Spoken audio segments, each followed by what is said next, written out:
Good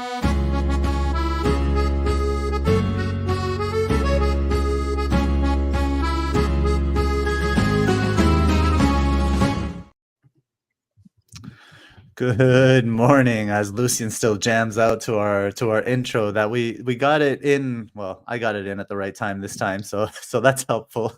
Good morning, my friend. It's been an international break. We're in an international break. How have you been?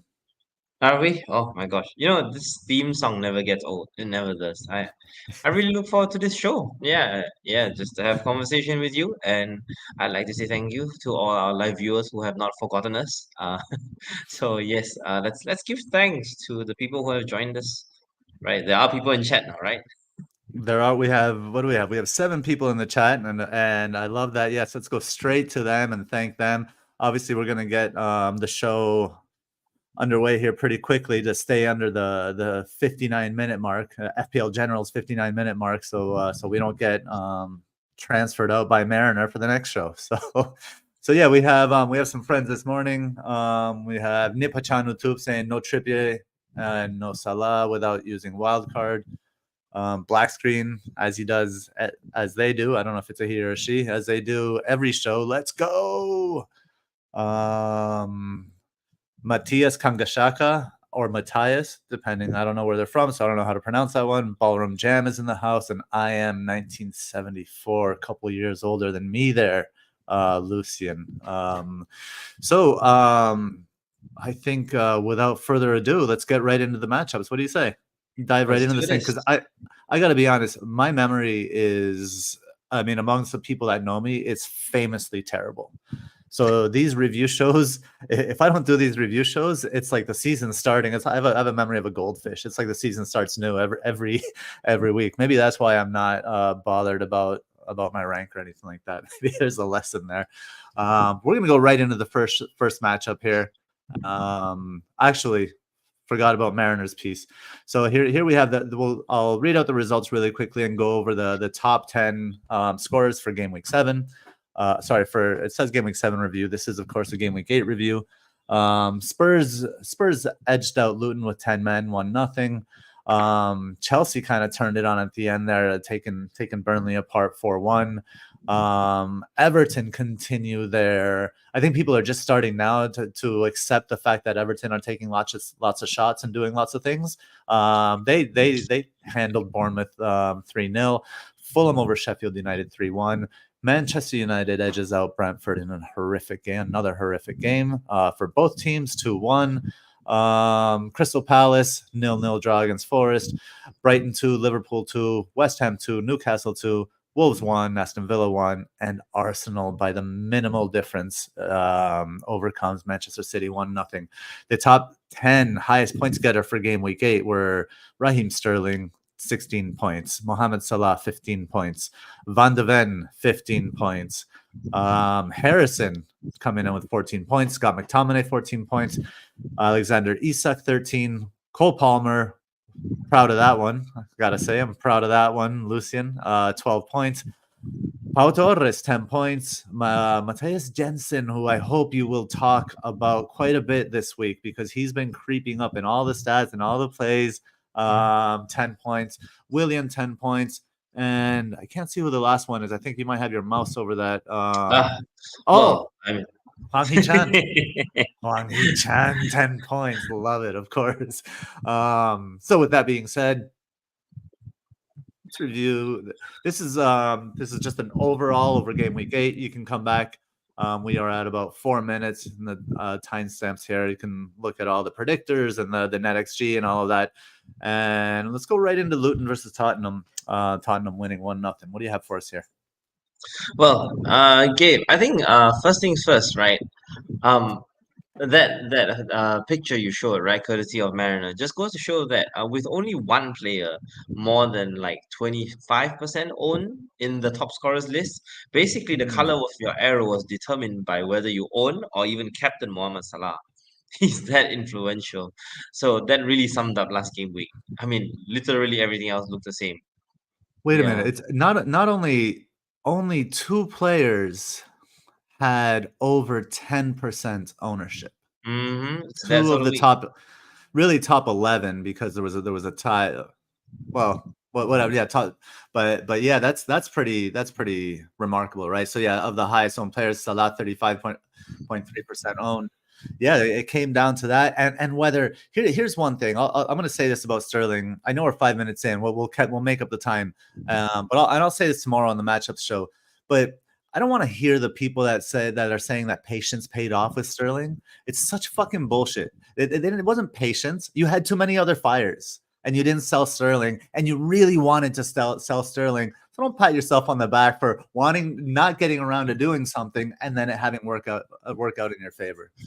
Mini rant for the mini show. Let's get right into the matchup. Yeah, let's go. All right. So Luton Spurs. There is a lot of stuff here on the graphic, and I'm gonna go straight to the matchup because there were quite a lot of stories that surrounded this. The first being the fact that Spurs cannot actually thrash teams convincingly, and so the litmus test here, right? After smashing Burnley 5-2, but coming up really, really short against the likes of Sheffield United, needing late goals, the question came down to whether they would do well against Luton. Well, unfortunately, one man decided everything. Want to guess who that man was? Eve. Yeah, the guy who got. I've actually I, not seen a second yellow card given for simulation for a very long time. I don't think I've. Yeah, this might have been the first. So, that definitely influenced a lot of proceedings because, as much as we like to say that Luton are really good at home, I think they conceded like 0.75 xG in the first 13 minutes, all of their own doing. So yeah, we need to get that out of the way. Luton against big teams at home, not the best. Like really, really, really subpar. But in the end, we care more about how to break through against Luton, right? So first tick out of the way. Are they good at home? No. Secondly, will they defend deep and stifle teams? Absolutely not. And lastly, more importantly, is what happened to the late goals, right? I think what they've demonstrated here is that despite being a man up, they didn't really concede that many late chances themselves. And a lot of this came down to the fact that Spurs did not really relent in terms of wing presence. So you think about it this way, right? When you lose Yves Bissouma at halftime, at the stroke of halftime, and then you come into the second half, what would be your first course of action? Like logically, it would be to bring in a central midfielder, right? Just to plug in the gaps. And so Mhm. Spurs sort of did that. Like they did bring Højbjerg on. I remember they did bring on a central midfielder, but they basically had even more presence on the flanks. So I think what we have to understand is that this new concept of NG ball, right? It benefits players still on the flanks. The question just comes down to who is the person that takes advantage of the space between the lines. The biggest thing about taking advantage of Luton is not that Spurs kept going behind Luton, they were actually between Luton. The irony here is that Luton's strength is actually their defensive midfield. So yeah, Hmm. there was like Madison, Son, even Richarlison. They had so much space between the Luton defense and the Luton midfield that they just absolutely tore them a new one. And if they didn't take the lead in the first half, yeah, it just came down to really bad Richarlison finishing. And that was about it. Otherwise, yeah, you keep your Udogis, you keep your Pedro Poros, and in the future, if you want to target Luton, just stick to whoever plays number 10. It really is as simple as that. So target the 10 versus Luton because of Yes. that deep block and the space in between the lines. Hmm. Okay. I do you think it was really down to Richarlison's finishing? Like what was In the first like period. like what In the were first period, yes. in the first few? So That's fair. yeah, But the after caveat, the red yeah. card, or Oh, after the red card, uh, it was pretty boring actually. Like pretty much the moment Son and Madison came off, the game ended that's 1-0. that's Yeah, yeah, because that's what they I thought. yeah, I mean they took the lead via a short corner that caught Luton off guard. So you take it. Yeah, you just have a good corner. You take the lead 1-0 and you shut up shop. I think the Yeah. disappointing thing was that Luton couldn't come back at all, despite all their resources and their loanees from different clubs. So, Hmm. uh, Okay. yes, that's the story of Luton. All right, fair enough. Remember, target the number 10 when playing against Luton. All right, cool. Moving on to the next one. Burnley versus Chelsea. Chelsea kind of coming winning this one in emphatic fashion. What do you have for us here? Well, I think this requires a little bit of explanation by using the graphics that you have on the right side. So, for people listening to the podcast, if you were to look at Gabe's graphic in terms of Chelsea's positioning, you will notice that there is a massive amount of space between literally each player on the pitch. Like, if you were to imagine, right, an average position map of most players in most games. You imagine like central midfield being really packed together and maybe the centre backs all pretty far back. With Chelsea, every single player is operating so individually that they are just trying to stay as far apart as possible. And this also in part happened because Burnley themselves, well, strange as it sounds, they actually reverted to a plan B by resting one of their best players in order to counter Chelsea's biggest threat, Raheem Sterling. They actually had two relatively disciplined players in Vitinho playing at right back and Tresser playing in right wing, just so that they could mark Sterling 2v1, and it still didn't work.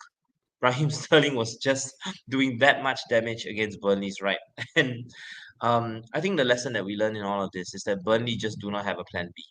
They will go all out and attack. And if, you know, fair enough to say that they did attack down Sterling's flank, somewhat down the center, but in the end, the chance came via the left side, Odobe helping Burnley take the lead from that side. But the fact that they just cannot shut up shop and um, as they tried to wrestle the game back, they became more and more offensive, and Chelsea just punished them even further. So, really, the story is that Burnley can't defend to save their life. They don't have a plan B to become more pragmatic, and Chelsea punished them really, really heavily. Like Sterling had that penalty basically won down that side, and by the time they were 2-1 up, Burnley's response was to bring on Connor Roberts, who is an even more offensive right back, and they just lost control of midfield, and Sterling and Palmer just punished them again and again. Hmm. So I wanted to ask you about the Chelsea, because I did talk about how separated their players are, and I call it a dysfunction. So the dysfunction is notable in the stats and the average position maps. They failed to get much penetration, and it's you're right. It's because it's like the individualities are like they're not Real Madrid, right? Like they're not a team that can operate without a system and just have like the better players beat the worst players for some reason. But it worked here. It worked here, and did it work because Burnley are so bad? Is it do we target left-sided players against Burnley, or do we just target all Um, players against Burnley? it depends on Burnley's upcoming fixture schedule because I do feel that Burnley would play a separate team against non-top six opposition, and then they would play this sort of setup against top six opposition. So, Hmm. I mean, yeah, if let's say I expect Connor Roberts to play right back again, right? Mm-hmm. Then I wouldn't target that right side. But if let's say I were playing against a top six, right? So Chelsea and Spurs have played, maybe or Man United have played them too. So if oh wait, City have played them as well actually. So if we're looking at perhaps Arsenal and Liverpool who play Burnley somewhere on the horizon, then I would definitely target Burnley's right side. Fair enough. Okay. Next fixture. Everton Bournemouth. There was a comment here by GV Subramaniam.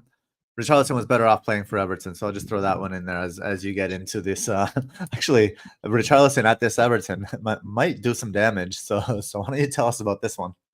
3-0 You know Everton. what? Like it's I, I think I might have mentioned this to you before, right? But you do pretty well having a team full of players that ended with the word son. So, Mm. Edison in goal, and then you have players like Richarlison, Heung-min Son, and there's a new son in town. There's a new son in town, and his name is Jack Harrison.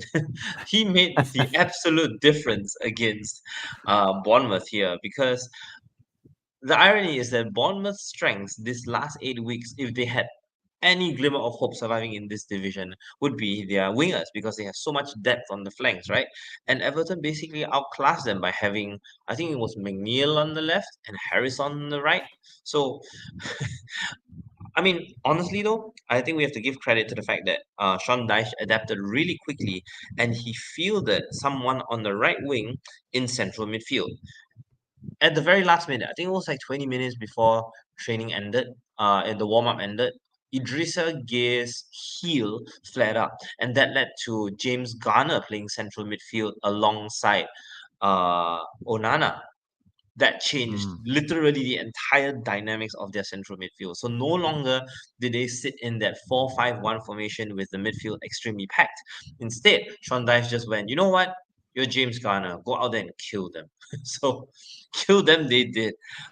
From the get-go, I think, like, they just needed 8 minutes. They just needed 8 minutes, and they forced Bournemouth into all these weird and awkward possession errors. And that was it. The damage was done like in the first 30 minutes. So game state played a big part in the scoreline, but I still feel that in terms of creativity, you are still looking at the flanks. It just comes down to whether McNeil is the one that does the damage, or whether DCL is working better with Jack Harrison on the right side. Now, I am not a fan Mm. of Everton's. I will exercise a lot of caution putting up green flags for Everton, especially those who are cheering on the sideline getting jammy pick points, right? So, still, the lesson here is that Bournemouth are bad, because none of their wingers showed up anywhere in their stats. In fact, it was Billing and Ryan Christie that had more of an impact in terms of creativity. So, yeah, target Bournemouth. Everton will take along, but I think we at least see a separation now, right? Where Everton, Wolves, and arguably Nottingham Forest are starting to peel away from that bottom four of the three promoted sides, and Bournemouth, who are Mm. firmly going to be fighting for relegation. Hmm. So to bring all that back to the slide a little bit, I have written here the right zonal is lighting up for Everton, and that's where Harrison played, obviously. So the zonal in the FDR came to fruition, but I didn't think that the creativity would go there, because I didn't see Jack Harrison starting there. And I thought the creativity would follow McNeil, and that wasn't the case. It didn't necessarily follow McNeil. It was just an added element in Harrison, as you said. Now, regarding Bournemouth, but we're still kind of waiting for Irola's counter press. And I think you're right. Like, watch the rotation of the wingers is what I wrote at the end there. And I mean, I think if you're lacking some flank creativity, I mean, I think Tavernier has to be in your starting lineup. So we'll see if Andoni Iraola kind of makes that switch and bolsters up the wings to allow Billing more creativity and freedom of movement, and to bring creativity from different areas of the pitch, which Bournemouth don't have, and that makes them very predictable at the moment. We see how narrow they are in the average position maps, both prior to the subs and after the subs. You see that the subs didn't change things very much, at least in the game against Arsenal. Interesting. Moving on here really quickly. I also want to bring up, like, notice how, like, we're going to be talking a lot about Everton's stats and how they're coming as quite a surprise to some people. But look at their average positioning. I mean, this was obviously against what was this, Luton, I think. But they spread out as well. When certainly after their subs, or if they're chasing a game or something like that. So Everton, Dyche is trying to attack, and I think this inclusion of Harrison could mean some promising things for them. We'll see. I'm still not investing. Not a good team, but anyway. Fulham versus Sheffield United. Sheffield United in the depths of despair for obvious reasons. What you got for us? Well, I think I did mention Carlos Vinicius finally deserving a start last week. I might have mentioned that in passing, and You I'm did. just glad. I'm just glad that he got the nod over Raul Jimenez this time round. I think it was also notable, right, that with Vinicius now playing as the target man, he gave a lot more freedom to their wingers to actually do a lot of the damage caused in this game. So it was Willian that started on the left, and it was Bobby De Cordova-Reid that started on the right.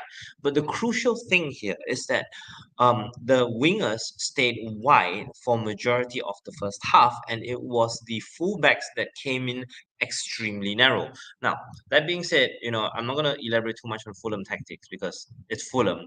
And honestly, even if I were to recommend any midfielder or striker, like it's just so tough to displace the popular front three as well as the midfield five. So in the end, we are figuring out, right? Fulham at home. No, sorry, Spurs play Fulham at home this coming game week. How do we take advantage of that matchup? And it still comes down to flank play, really. Fulham just cannot shut up shop down the flanks. And that Robinson own goal really summed it up because I think there's this thing about Fulham's centre backs positioning, right? Where be it Calvin Bassey or um what's his face? Issa Diop, right? Whether he plays centre back or not. The biggest issue here is that when crosses come in, they actually don't try and force teams to cross from deep. They allow teams to go past them down the byline and try to intercept cutbacks. This unfortunately puts Diop and Bessie in the worst possible positions because they are not they are centre backs that prefer facing the ball, and so their body shape tends to lean out. So what you notice about the own goal hilariously was that when the cross came in, they are in the correct position to intercept. But because they have this tendency to face out instead of face their own goal, the ball just skims off their shin, and Robinson just happens to be behind the centre backs.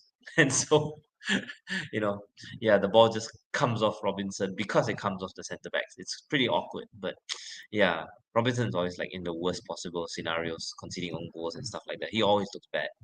Yeah, I really feel for him. I feel Um, for him too because I don't think he's a terrible player. I like a lot of the things that he does. But when he's under pressure, his limitations just really come to the forefront there in a very aggressive way. yeah, yeah. Okay, so Sheffield United, they still have yet to figure out or at least stick to a consistent plan A. Even though they have Gustavo Hammer, even though they are starting to implement, I do feel that Larouci and Bogle deserve to start as the first choice wing back pair. The question comes down to whether they want to rely on crosses, which they didn't have much, or whether they actually want to bomb down the center and utilize the selfless play of Ollie McBurney. Cameron Archer, right? If you notice in the graphics here, for audio listeners, Cameron Archer as the number 10 is the furthest forward and the most central. But immediately, the two players behind him are labeled number 28 and number 8. Neither of them are Ollie McBurney. So it just goes to show that you have three players really, really high up, and they try to press Fulham. But try as they might, they just don't get enough possession to get into decent positions in order to just have chances, really. So they really require flank play. The last time Sheffield United's wings actually became a big factor in their results was when, well, Josh Baldock, our Greek winger, was still in the side, but he's injured now. So, I mean, it didn't help that Sheffield United, I think, had a 10-minute injury in the first half, right? That Basham horrific injury. Oh my gosh. Oh, yeah, pray I that he didn't watch. recovers. I didn't watch it, but I heard about it, and then I'm not going back to watch it. Yeah, it's a double fracture on the ankle, and that took like 13 minutes. It killed a lot of Sheffield United's momentum, and I think that caused like 14 minutes of injury time in the first half. It was, yeah, tactics went out the window after that injury for Sheffield United, really.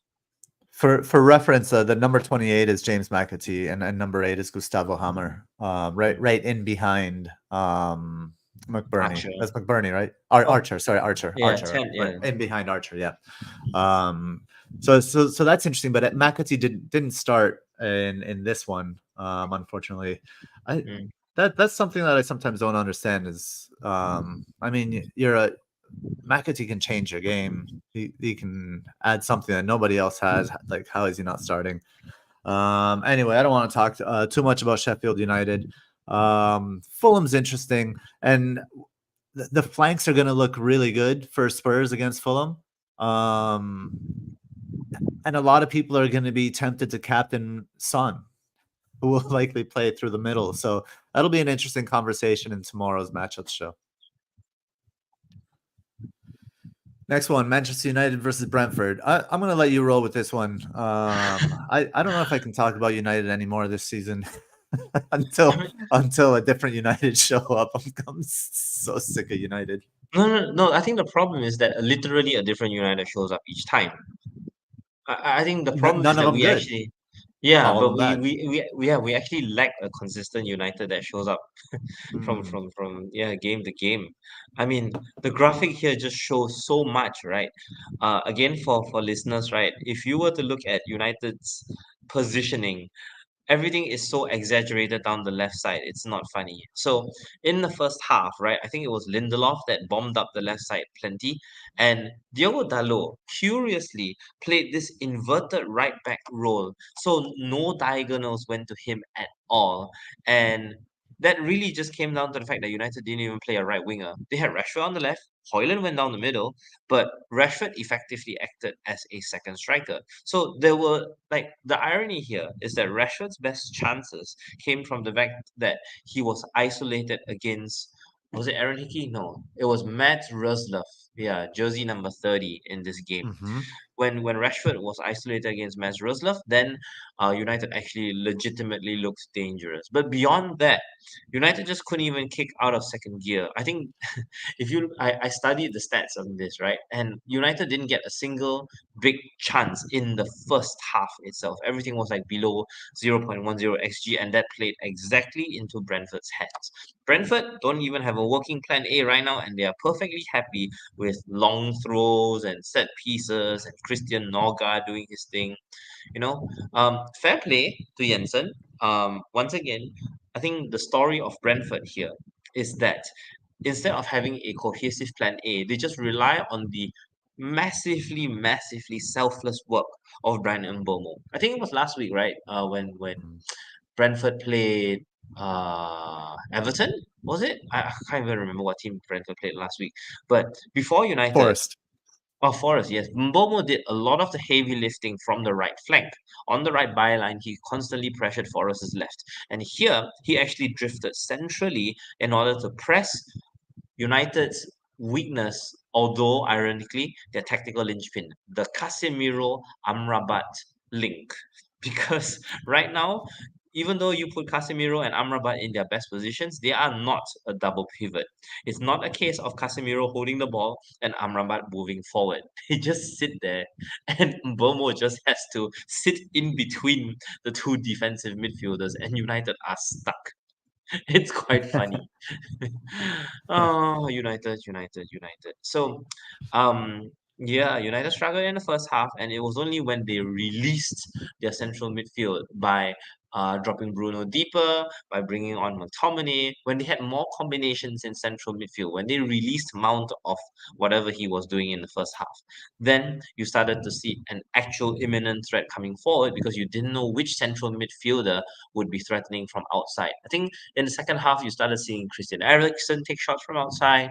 Casemiro got to the edge of the box, and yeah, in the end, ultimately, the winner came from the fact that McTominay is there alongside his fullbacks, Diogo Dalot, in the box as well.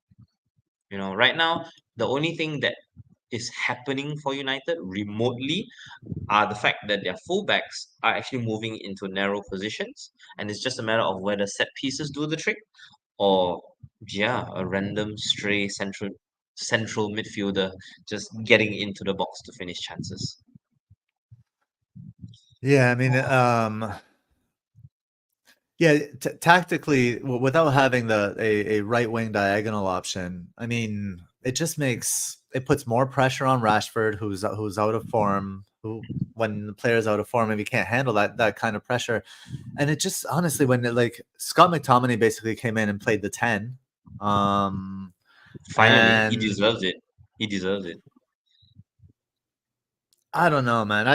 What do you mean deserve? Like McTominay came up through the academy playing as a number 10. It's just that he's Uh-huh. been shifted into the 8 playing alongside Fred or whatever, right? Because there were much better 10s ahead of him. So, Right. But there yeah. still are, right? I mean, Better 10s whatever it ahead of is, right? him. Like he just looks so bad playing the number 6 or the 8, because he never moved as a 6 or 8. He grew up as a 10. So when you Yeah. actually play him as a number 10, he can actually do number 10 things. Yeah, he can, but I don't know if that's something to be relied on. I certainly, as Ten Hag, I wouldn't rely on Scott McTominay to do number 10 things consistently for a United team Mm, that's trying to do more than Scott McTominay things. mm, And then the other thing, the one thing I noticed as well is Mbeumo was he went all over the place. I mean, obviously Brentford were in their 3-5-2 formation, but he moved around the field. He was on the left side. And then that central movement between the lines and between the two D mids was crucial as well. I'm curious. There's a lot of people still holding on to Mbeumo, and I think just like his selflessness works both ways as an asset. Sometimes that can get rewarded, like it did initially at the beginning of the season. But this Brentford side is, I think, also struggling to reclaim an identity after losing their creative left side. We've said that for several weeks going. So we'll see if they can kind of evolve into something else. I haven't seen it lately. I'm glad I didn't watch this game. mm, Next mhm, one. mhm. Palace hosting Forest. Wow. I mean, the goalkeepers were the star of the show. So Hmm. deservedly, Johnson got the 3 bonus points, not because of how many big saves they made, but just about how Palace and Forest have this ability of turning low XG shots into massive post XG shots.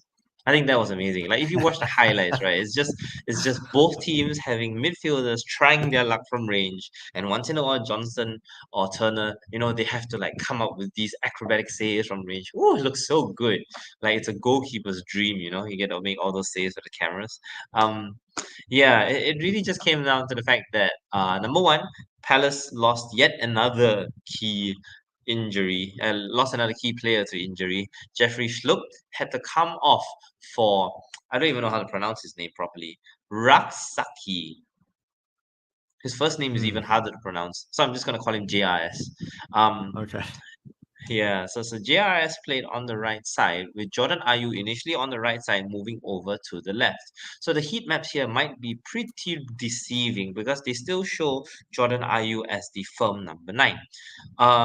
But Palace, they're a modular side. So chop and change, whatever it is, it's still one wing crossing for the other. I think the only difference here is that I know for a fact that a lot of people are very, very interested in Odson Edouard. And his return was timely.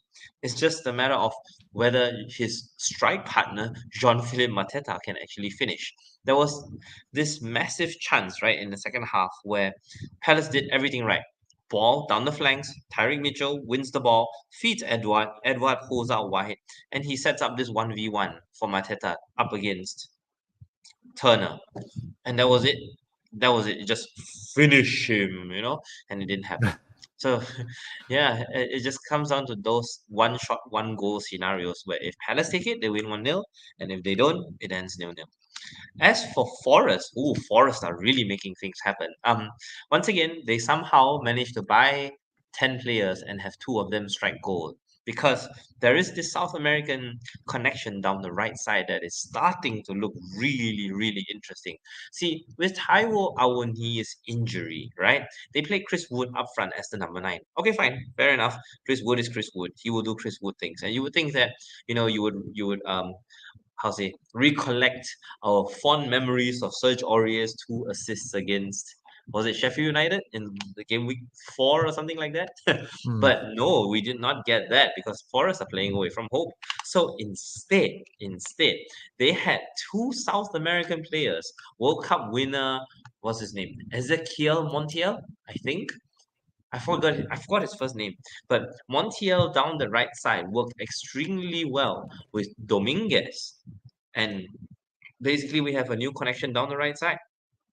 So the fact that Morgan Gonzalo. Gibbs White, oh sorry, yeah, Gonzalo Montiel, yeah. So Montiel and Dominguez down the right side works very, very well with Morgan Gibbs White. And if they revive that entire relationship down the right side, then they don't even have to rely on Ilanga and Hudson Odoi anymore because they were very, very muted. Very, very muted. So I really look forward to see this version because they had so much more pace, so much more dynamism. The transition from defense to attack looked a lot more than just Ilanga and Hudson Odoi dribbling past five players. This was a lot more cohesive and they had equal threat inside the box as well as outside it shooting from range. I look forward to Dominguez and uh, Montiel doing bits on the right side. I'm just looking up here. Let's see. So you mentioned the potential of the number 10 against Luton. And Morgan Gibbs White has been in several conversations that I've been in recently. I think there's somebody that's actually triple captaining him this week. Don't know, but I think captaining, yes, but was it triple captain? It was that one of my favorite Mavericks in the FPL community. I think it's FPL bracket EL Professor. I'm pretty sure it's him. Yeah, I knew he owned Gibbs White against Luton, but I don't know whether he triple captained him. Yeah, no, it wasn't him. I'm not connected with him anymore, but it was someone else. I think somebody's triple captaining Morgan Gibbs White, and if what you said about the number 10 against Luton is true, I'm excited for whoever that is that I saw that's triple captaining him. All right, in the interest of time, I'm gonna speed things up just a little bit here. Move on to the next one. Brighton versus Liverpool. I saw a 3-2 coming in here. 2-2 pretty close. What do you see in this game? I think we've got to get the biggest question marks out of the way, right? Did anybody attack Liverpool's right side? Absolutely not. I think this is part in part because Liverpool themselves actually tried to play something different down the right side. So, I mean, do you recall Adingra's goal in the opening minutes?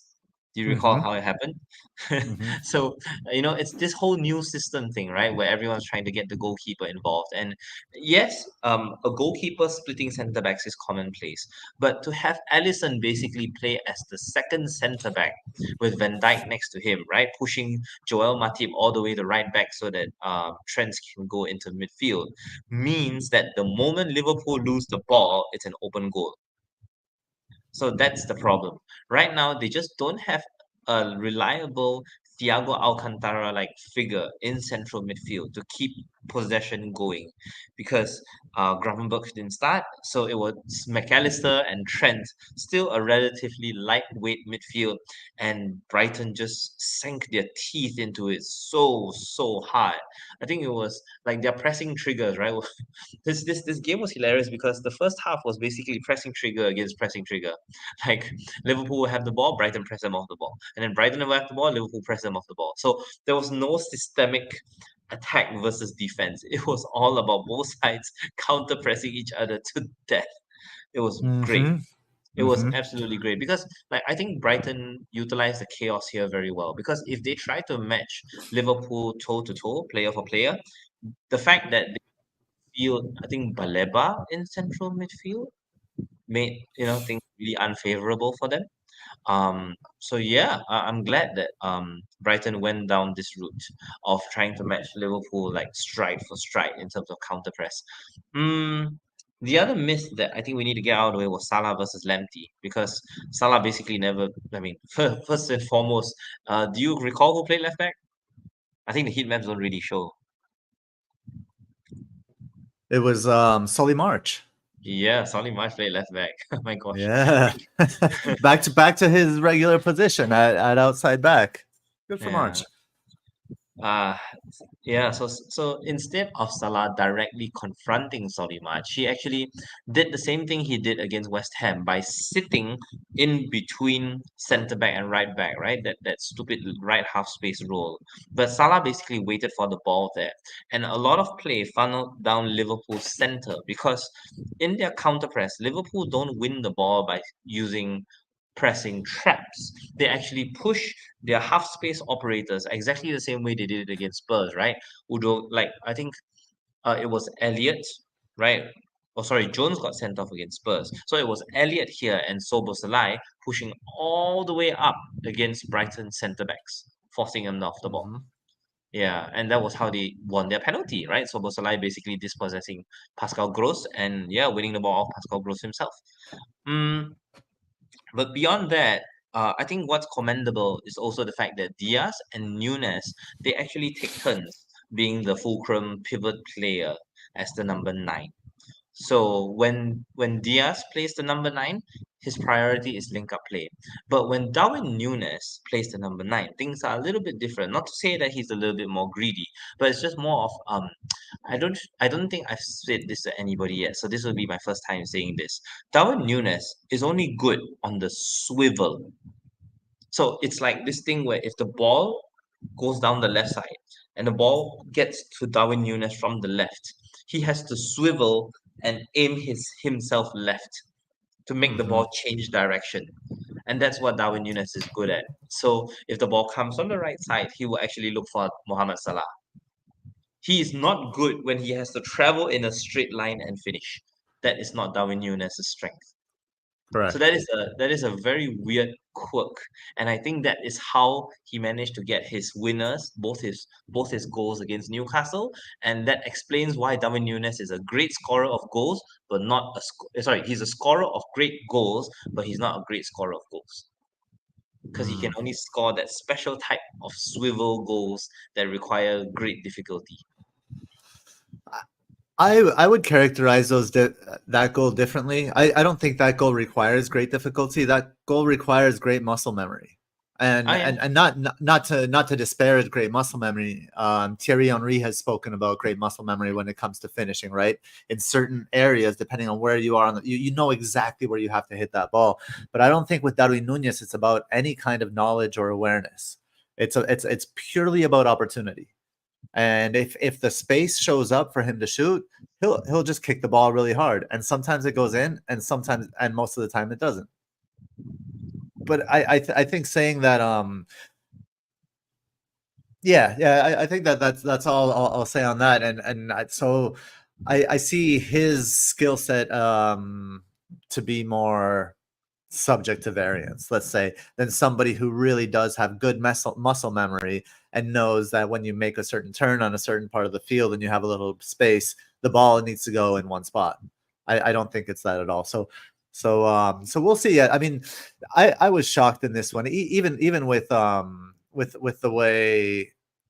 I mean, with Allison playing sweeper keeper, basically, right? How do you not attack Matip in space on the right? I Um, don't know. yeah. I have a lot of problems with Klopp tactically this year as well. The other thing I'll say with Liverpool is, okay, fine. Like, why you're playing a double counter press game, right? Why not hit a long diagonal ball to get past that counter press and knock that diagonal ball into the half space operators like Soboslai to kind of like recycle that attack, right? But no, you have to play everything through the middle. Why? Against a team that packs the middle and wants to play everything through the middle as well. I They just, I just just didn't think start. we're Yeah, they're just lacking hmm? Diogo Jota. They're lacking Diogo Jota. That's why. I That's fair. I don't know. I still think that tactically you can set up a little bit more intelligently away to Brighton instead of just trying to match them counter press for counter press. It was fun to watch. It was super entertaining. I really enjoyed my time, those 2 hours I spent, and I thought it was a bit dumb as well. But Yeah, that's yeah. just me though. Well, much better than West Um, Ham Newcastle. Much better than West Ham Newcastle. let's get into it. Yeah, I know. Like, I mean, who can forget that Nick Pope brain fart? I cannot. It's so hilarious. Like, I mean, I think that Thomas Tuchel goal, right? Number one, it exposed that whole triangle thing that I mentioned last week about West Ham establishing relationships. So I think Mm, this verified it. But at the same time, it also showed how slow Nick Pope is. Nick Pope should never ever leave the 6 yard box. Period. nope. Um. Yeah. So, I mean, that calamity aside, and Mohamed Kudus's brilliant strike from range, I think we also have to give Trippier a lot of credit for being able to execute that first time volley pass from the flank. That was Mm, brilliant too. But having said that, a lot of the Plan A features that define West Ham and Newcastle did not come to light in this particular match. Newcastle were famous for their counter press, but if West Ham barely have the ball, why bother, right? And same thing with West Ham.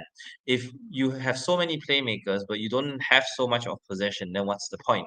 So in the end, mm, there literally nothing happened between West Ham's opener and halftime. Literally mm, nothing happened, and only when the second half opened up and Newcastle sort of like kept West Ham in a pig pen. Really, we got to see Isak come to life. Um, but yeah, this was incredibly boring. Very, very different compared to the Brighton Liverpool game. mm. So I mean, given those two contrast the contrast there, like Newcastle kind of looking for that counter press game. Do you think they will? How do you think they will fare coming up against teams that don't want the ball? Well, first and foremost, everything comes down to set pieces and Kieran Trippier. Secondly, it comes down to who is able to deliver from range. A lot of the initial exchanges in the first half actually involved Bruno Guimaraes and Elliot Anderson down that left side. So if they can have somebody convert chances created from the right? Right now, the person best in the best position to convert chances from left is actually Elliot Anderson because Newcastle don't have a left winger. Mm, Well, Anthony Gordon will be back because he was suspended for this game. yeah, So, yeah. I fully expect Anthony Gordon to be the recipient of all these Trippier crosses and whatnot. But I still think that Elliot Anderson is one of those names that will float about after his brilliant preseason. And yeah, he deserves to play in left central midfield. He fits just as well as Sandro Tonali on that left hand side. Well, and Sandro Tonali is in little bit of trouble for gambling back in Italy. So that might be a switch that we see pretty soon. And you're right. If when oh my God, when Gordon comes back in, if he's pushing the defensive right side, right, deep, then Anderson is in prime position, and he likes those perimeter, like just getting inside the box and Yeah. taking those shots in there. So that'll be interesting to see if he kind of steps into prominence, if Tonali is rested or suspended or what have you. Um, two very interesting sides. And I think some people are deciding whether they go like at least for the budget options. Like I'll ask you just really quickly here, and I know we have to move on because we're getting late on time. JWP or Gordon? Ooh. Uh, Gordon. Okay, Gordon if you're wildcarding in 10, if not JWP. I mean, why wild card specifically? And I mean, it's game week 9. Game week 10 is you might as well just do it now, right? Like Gordon. Because I just don't see Newcastle's prospects improving again. I do believe Newcastle will shift into a different side come November, Okay. December. Yeah. Okay. Fair enough. Interesting. We'll keep our eyes open for that. Wolves Villa. Whew. Hey, Yes, you're on. I'll take I'll take this result. I will because I mean nothing will explain derbies. Nothing will explain this country derby. It was full of intensity and literally stupid nothing small chances the entire game.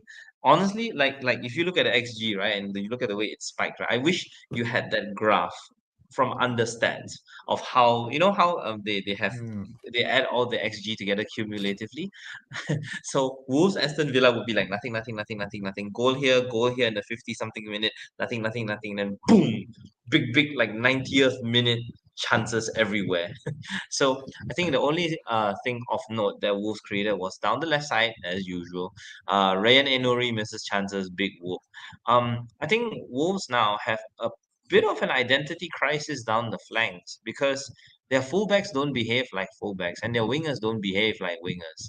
So we're not exactly sure whether our wingers should act like central strikers or whether they should act like convenient wingers because Mm.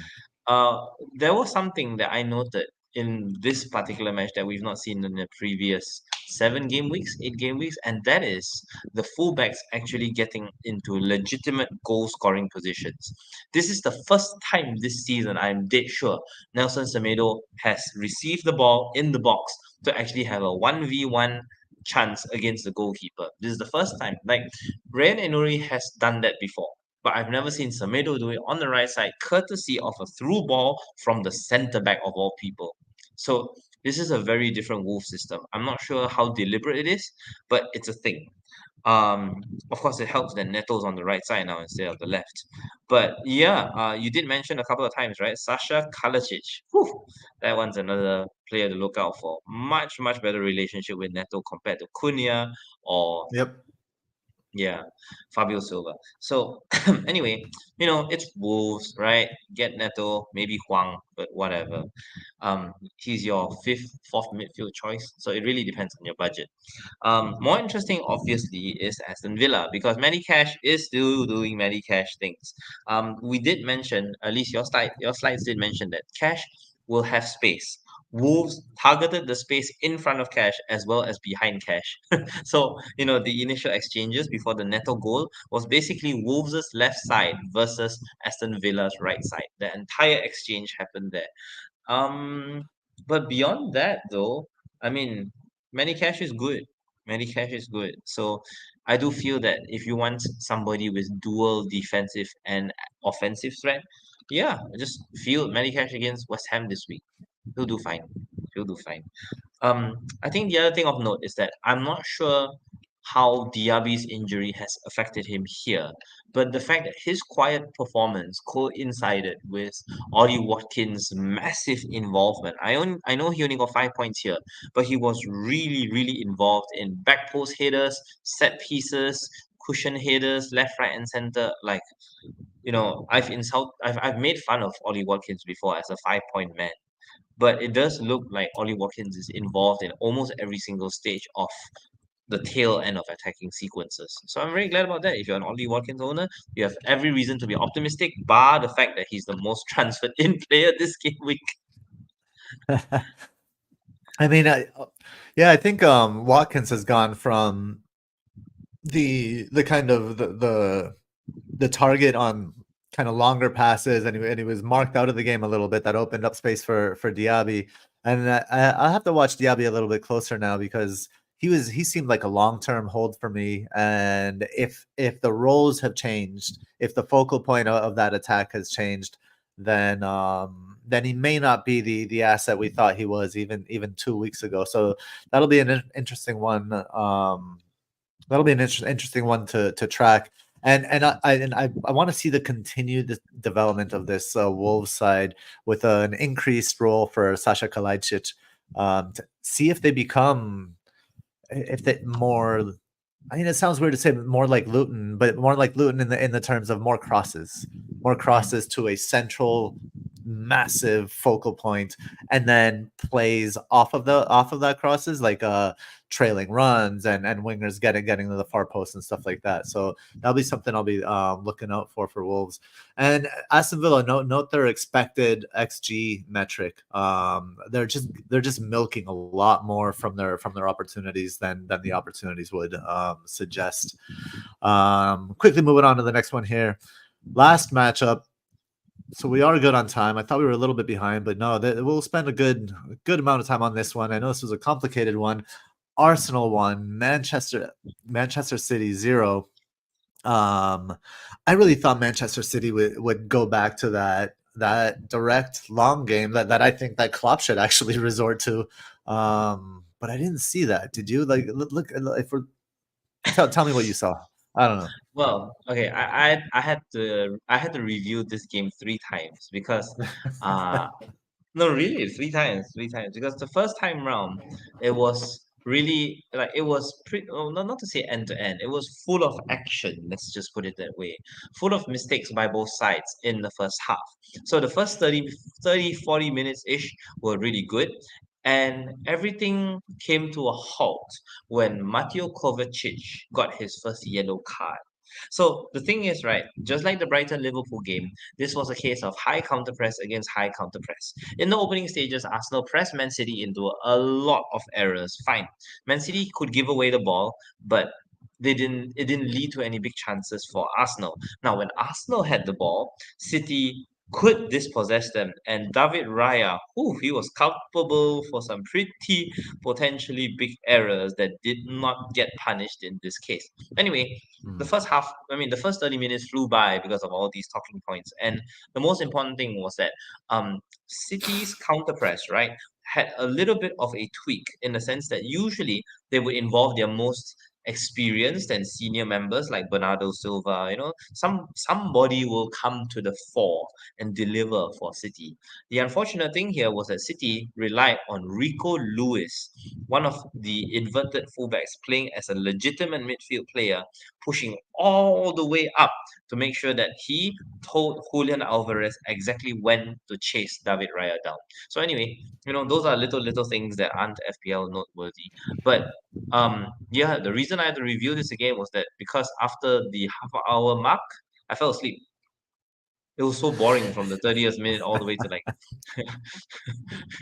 I actually fell asleep and I woke up with like saliva on my stomach and I was like, what the heck happened? Oh wow, literally nothing happened. Um yeah, so you want to talk about the long ball game, right? Long ball transition game for Man City. It did kind of work. I think Haaland did play battering ram in a couple of cases, especially when City's midfielders were locked down by Arsenal's front four extremely well. So City did actually employ the long ball, and they reached Haaland a couple of times, and Haaland basically set Alvarez up. But in the second half, Arsenal tried to do the same thing. See, with Man City, their long ball alternative was to directly go to Haaland. Easy. Arsenal's long ball alternative was a bit more intricate in the sense that they had to go directly into attacking midfield. They didn't, because they didn't have a legitimate number 9, right? And Ketia is not Mm. really an aerial target number 9.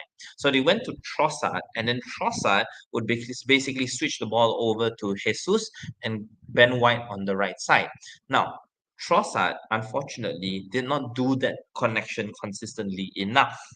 So instead, he brought Trossard off at halftime for Gabriel Martinelli. And Martinelli, he actually played like a legitimate aerial target, testing that Man City backline, and that was it.